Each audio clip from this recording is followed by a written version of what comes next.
Welcome back, everybody, to another episode of Keiser Voices. I'm super excited to continue our conversations with our recent graduates. And joining us are two doctoral graduates from Keiser University. We have Dr. Constance Bogle and Dr. Denise Granston. Ladies, thank you for joining us.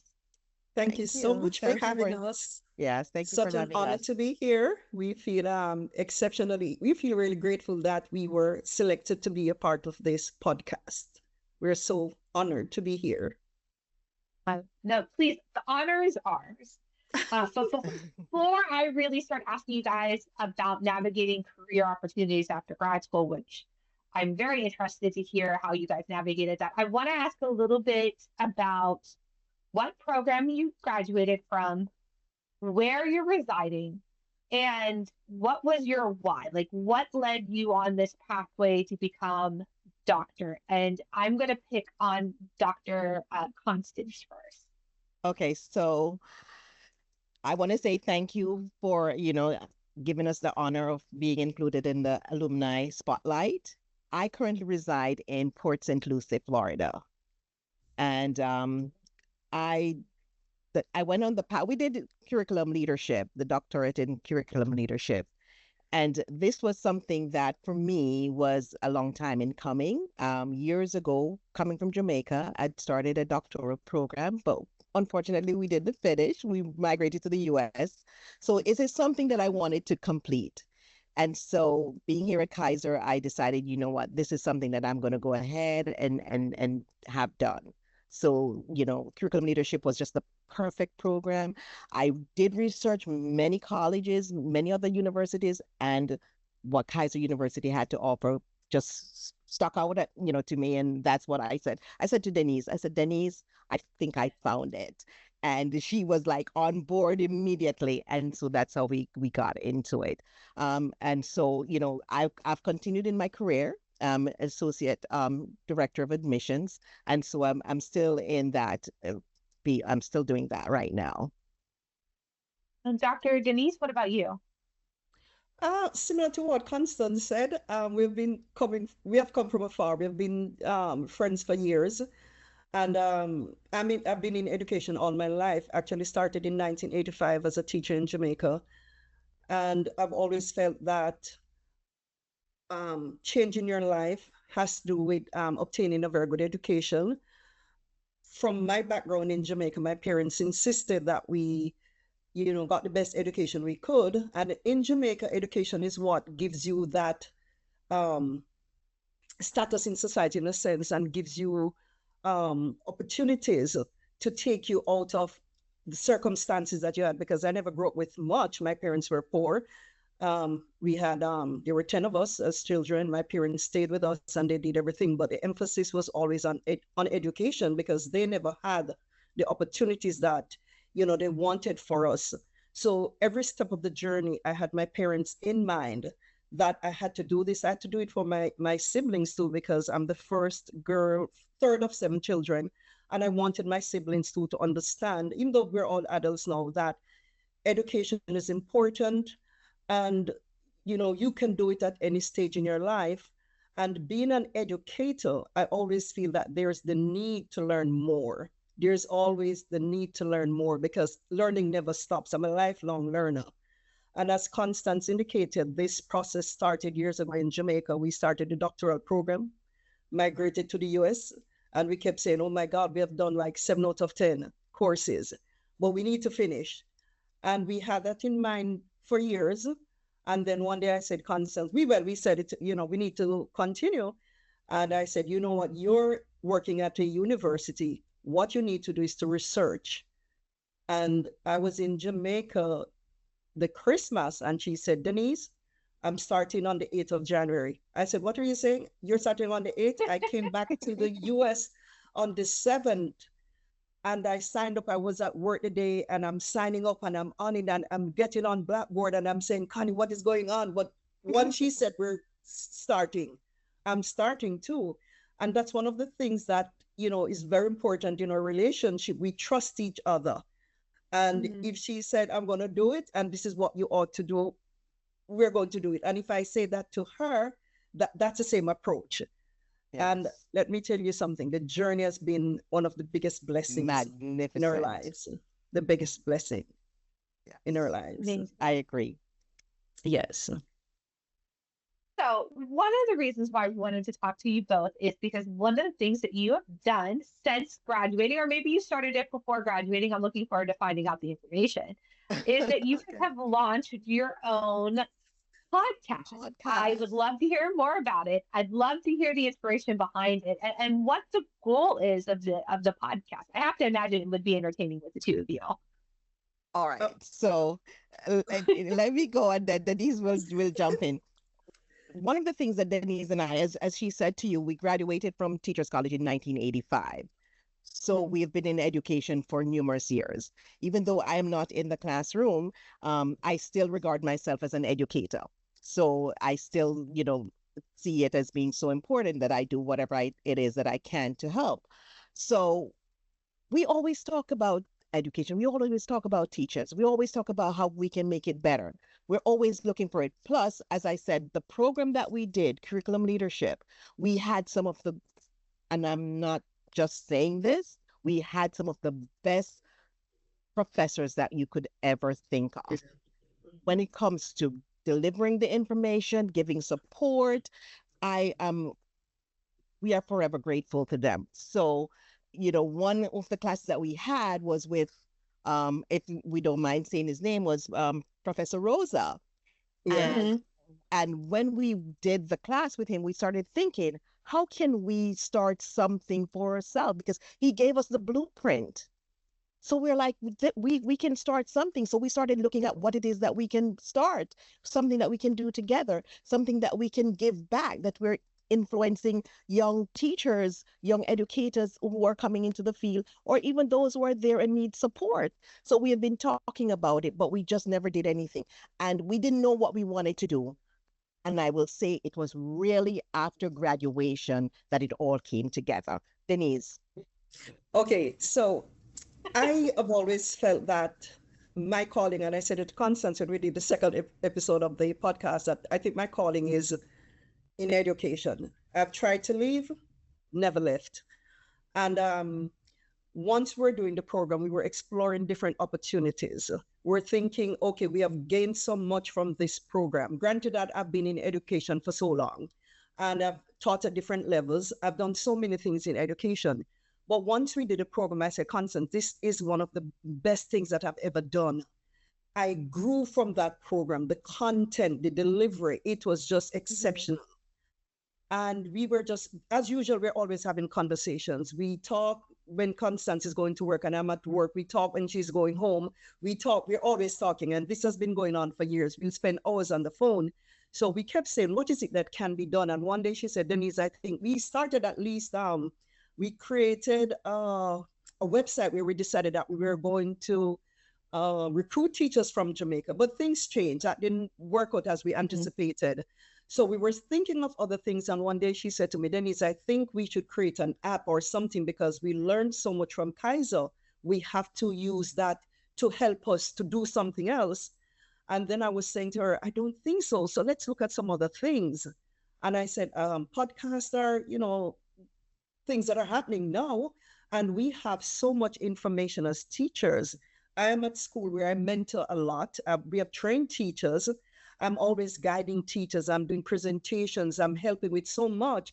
And I'm thinking, if we know so much, why keep it to ourselves in just, us talking about it? Why not use a space where we can invite educators to come in and, share their stories about what obtains in education? Because there are so many things that are happening and teachers don't have the voice to share those ideas. And we thought that creating such a space, teachers would have that opportunity to talk about things that are usually said in passing, because it's sometimes when you're standing at a door waiting on students to come in that teachers are having those conversations, or when we're rushing through lunch or walking with the students, the conversations are happening. But do people know about the things that are happening? Because administrators are there, but do they know what the teachers are talking about? Because they're not privy to these conversations. But if we do that podcast where teachers can be a part of the space and share their voices, then that awareness will be created also for those who are listening, administrators, all those people who are part of the education process, all the stakeholders in education, parents alike, students, all those people who really do not know what obtains in the classroom. So that was one of the reasons we felt that a podcast would be a space where people would be able to hear actually the voices of teachers and the things that are actually happening in the classroom. Yes, and if I may add, so the whole idea of After the Bell is really about honest conversations for educators, because it allows us as people who have been in education for, we say, over 40 years, it allows us to speak about what teachers carry after the school day ends, and, to offer them hope, to offer some amount of reflection, and to give as much support as we possibly can.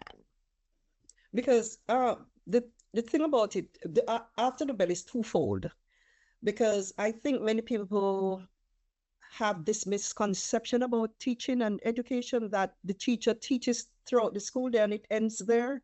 But it's after the bell at the end of the school day when so many things happen that people are not cognizant of, because teachers carry so much afterwards. So one of the things that we have quite a number of things that we were exploring, because the first episode was about grief and the grief that teachers carry. Yes. It's not like grief in so many ways, like just things, maybe it's illness, a diagnosis, so many things that are happening.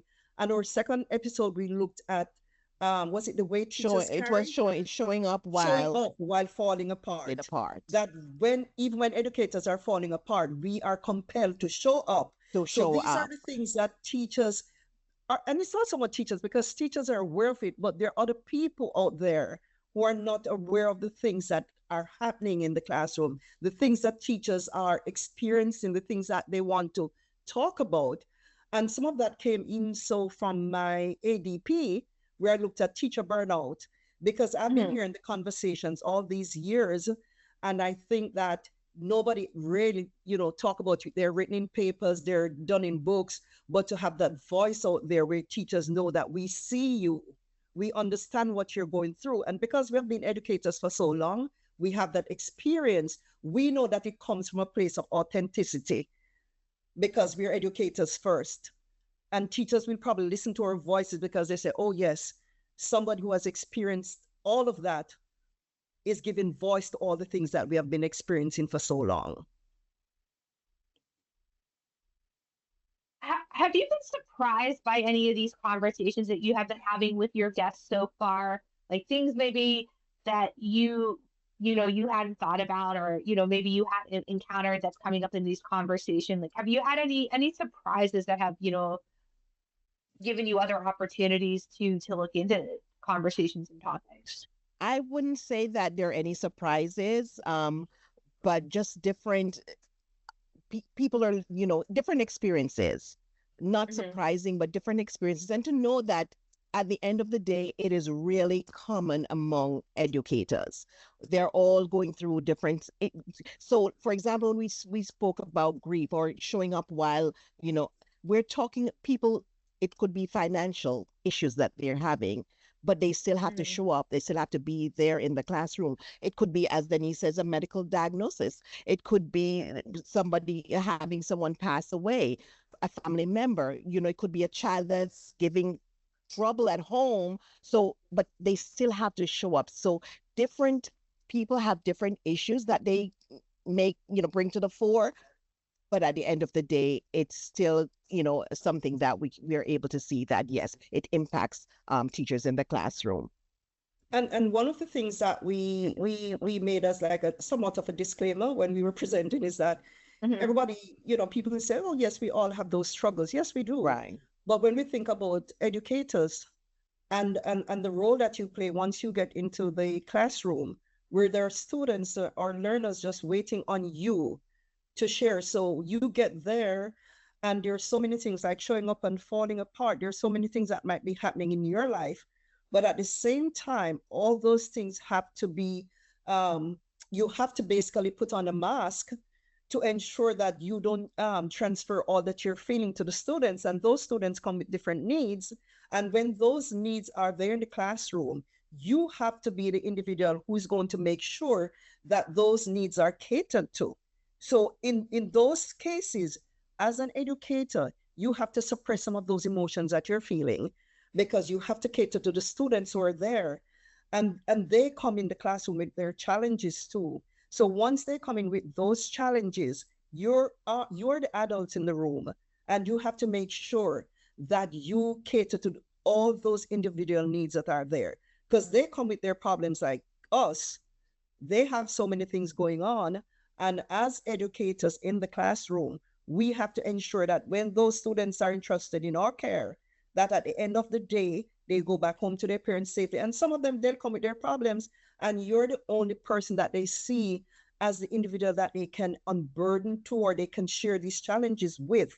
So when you're going through your struggles, you have to kind of suck it up and say, okay, I have to hold it together because I have like 30, 40 students who are dependent on me as the educator who's going to make sure that we get them to do exceptionally well on the test. We have to ensure that the instruction is differentiated so that we cater to all those needs. We have to think about the children who come from a home where there is instability, and they come to the school with all of that, and they might not be able to function in the school that day, but they see you as that person who's going to create that stability for them in the classroom, that they're able to function. And you go there and you have to sit with these students and you talk about these problems, and you're going to help them to get through the day, and you're going to help them to make sure that at the end, when it comes to testing and doing exceptional well academically, that you have provided that background for them to do well. I know you both have indicated that you've been in an education for a hot minute. But are you finding that these conversations are helping you just as much as it's helping the audience at Broad? Yes, Yes. and that thank you for that question. That's a very good question, because yes, it helps us as well, because each time we go out there, when we speak with other educators, it helps us in dealing with our own students. Now, even though for me, I'm not in the classroom, I still have to interact with students every day based on my job. So it does help me in having these conversations with students. So well, I'm in higher education, but it helps me with talking to my students. And I think that's one of the things that has helped me to even become better in what I do, because now I have a greater understanding of where they're coming from, what is happening to them. And I can also put myself in it. When I talk with them, I can use myself as an example. I can say, this is what I have done, or this is where, and so they can see it. So the podcast helps us because of the experiences from so many different levels that we're speaking to all our guests. And the world has changed so much. And some of the things that I experienced years ago in the classroom as a teacher, it's so different now. The stability that once existed for many people when I was growing up, it's way different. More students are coming with problems than in my time. So I learn every day. And as I said before, I'm a lifelong learner. And each student who comes to the classroom and comes with a story, it impacts you in a different way. So as we're doing this, I'm learning. So each conversation I have with my students every day, it's something that I'll call Constance and I say, listen, I heard this today. We need to talk about it because it's important. So having been in the system for so long, every single day you go and you interact with students, you learn something more. And once you're open to that, it helps you, because I am not going into the classroom thinking that I have all that information. Answers. No. My objective is to make sure that I learn from my students. So I provide that space also for them to share with me, because they carry so much as students. They carry a lot. I don't remember in my time, going to school where it was so difficult. So the world has changed, as I said. So the problems are different. And as you go throughout the day and you encounter more students, you see so many things. And we talk as teachers like, oh my God, do you know that that student has to work and take care of an entire family? Do you know that student has to do this? So you're learning each time. And these are the things that we want to share with other teachers. We want them to understand that the classroom is changing. And as it changes, you have to be able to facilitate the students when they come in, because it's so much different from what I am accustomed to. And if you teach different age groups also, it changes, because I'm teaching much older students now. And these students are going to work, they're doing this, they're taking care of families, they're sending money back to different countries for families and so on. So this is a new experience for me.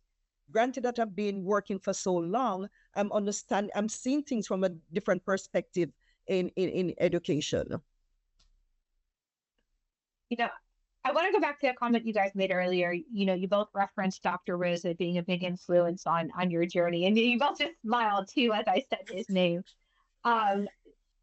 Outside of Dr. Rosa, or even including Dr. Rosa, what role has networking or mentorship, or even the professional connections played in your career journey? Significant that they have played a significant role, because I'll say this. I see our networking as a part of a larger community of growth. The mentors that we have had, they have provided guidance. And I can even say Dr. Sega, I can say Dr. Yes. Fuda Fuda those people. Right. They also help us to believe in what is possible. Yes. The professional relationships that we have, that we have, the collaboration, the learning, the service, and then put it all together. My partnership with my friend of so many years, we met in 1982, graduated college 1985 as teachers, and we have worked together it's over the years in the same schools, the same teacher. We used to lecture teachers at the same college. So we've been together for a long time. So that partnership, and so over the years too, we have met so many educators, those that we have trained and who are now and working as teachers. Some are principals. Everything has come together. So we still have connection with those people. We have our connection, and we have connections even with other people that we went to college with from 1982. So that mentorship, that partnership is really beneficial to us, because every single day as we go all over the world, and I'll say this, Heather, I can reach out to a principal in the Grand Cayman Islands. I can reach out to a principal in Jamaica at a teacher's college, at the university, because we have that collaboration with these people that we have been working with over the years, and it's really beneficial to us. One of the things that I've always maintained is that we cannot grow alone, regardless of how old you are. No matter what you have experienced in life, growth cannot be just you doing it alone. There are people who must be there to help you. And for like Dr. Rosa, Daddio, Sega, and so on, those people helped us through the courses to see possibilities that we probably never thought existed. Because every time a course was done, granted that you knew some of those things, but I've said to Constance more than once, we did the program at the right time. And there's a thing that I've always said, things don't just happen, they happen just. Because this is a moment, we would have never thought of a podcast if it were not for the program and for mentors.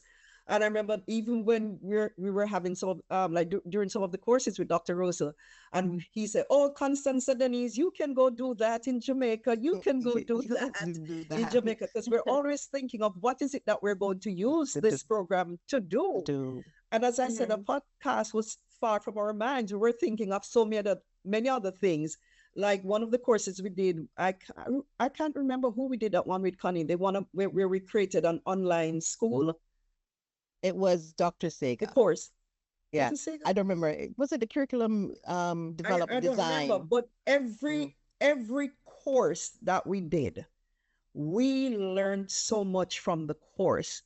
And even though I've had that experience, at different levels of the education system, I research a lot.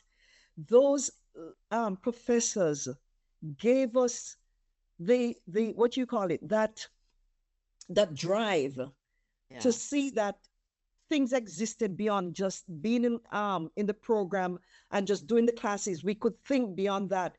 And that has opened so many doors for us in terms of how we're looking at life right now. I've wanted to write. I can write. I've been writing for my sister for years.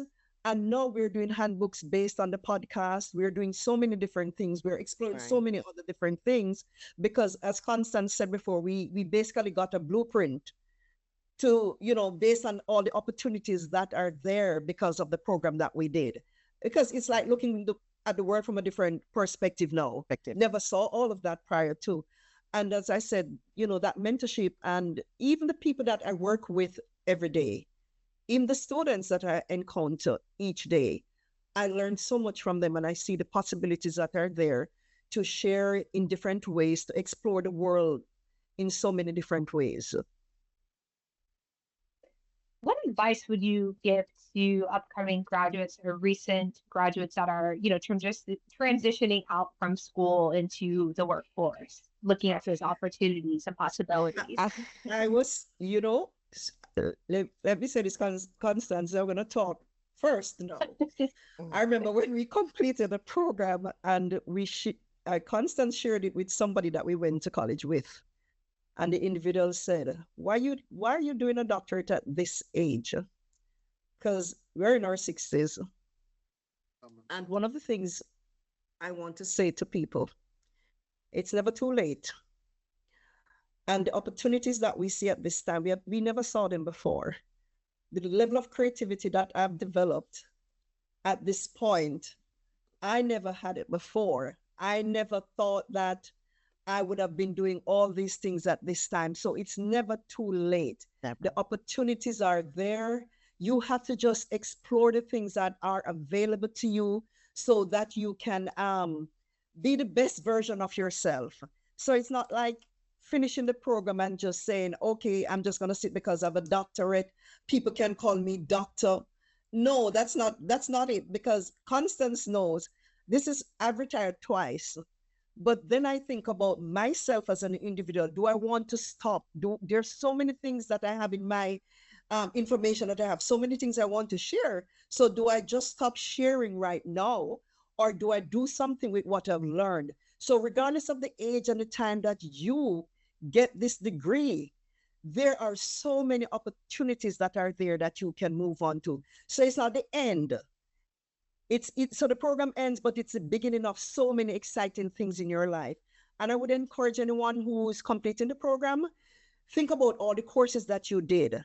Look at the things that are happening in the world, and think about how you can play a role in ensuring that your voice is heard, that what you learned throughout your years at Keiser, you can use that to help others who need that information, who need that support, because the end of the program is the beginning of so many opportunities in your life. And what I would add to that is to say, graduates, just be patient with the process. Be intentional about growing. You do not have to have all the answers right now, but what matters is that you continue learning, is that you remain open, is that you build a professional identity which is grounded in purpose and integrity. I would also encourage the graduates to seek mentors, individuals who will help them throughout the process and moving forward, and to remain connected to these people who challenge them and who offer support to them. But we cannot measure success only by how quickly we move. We must measure it by the quality of the contribution that we offer.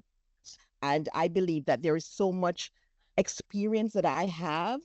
I mean, I worked in higher education as a lecturer for many years, Denise and myself, trained teachers, and I think we were exceptional at it. Oh, yes, and I believe all of that experience is something that I want to share. I want to give back. I want those who are young in the profession to learn from me. As I said, I am no longer in the front of the class, but I still feel that I have impact and that I can help one student at a time, which is my motto and what I do right now. And so I believe that we should measure the quality of our contribution by the consistency of the effort in which that we put in and the impact that we make on the lives of others.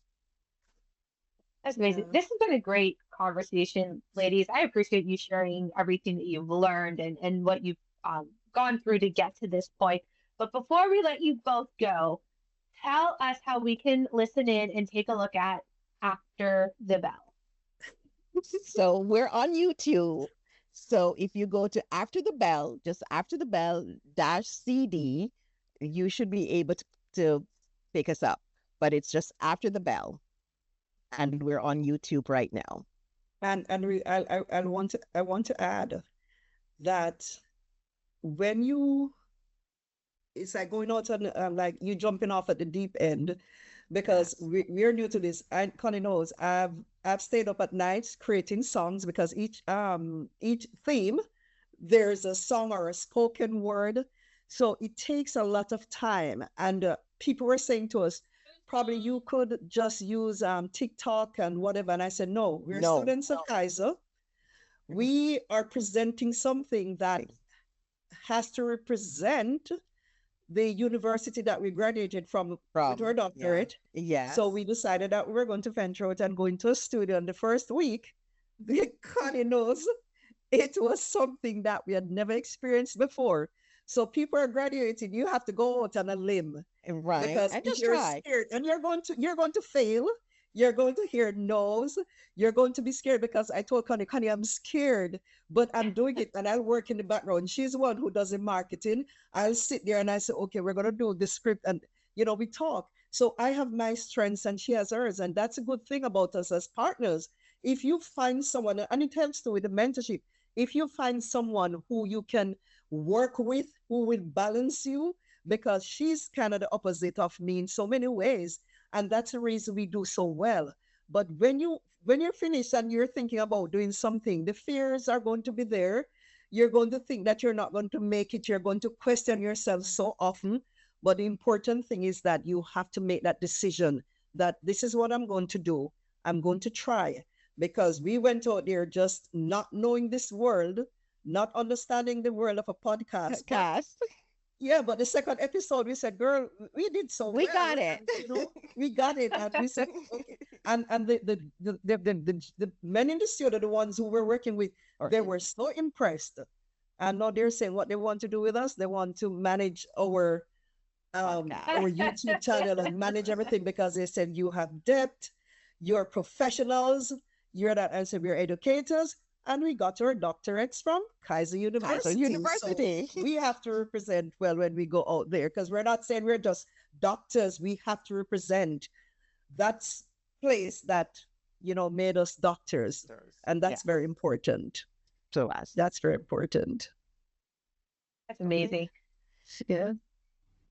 So y'all, if you want to hear After the Bell, check out the description below this episode. We are going to include a link, so that way we can connect you straight to this podcast. You guys can take a listen to it, especially with the previews we got on today's conversation. It sounds like it's going to be worth taking a look at, whether you're educating or not, to learn about some of the struggles that are happening in the community around you. Dr. Denise, Dr. Constance, thank you both so much for taking the time and joining us today on Keiser Voices. We really appreciate you sharing your journey as alumni with us and with our audience. So thank you both so much. And thank you for having us. We appreciate that so much. Thank you. Thank you. And if you all have enjoyed this conversation, be sure to like, share, subscribe, and follow, and we'll catch you on the next one.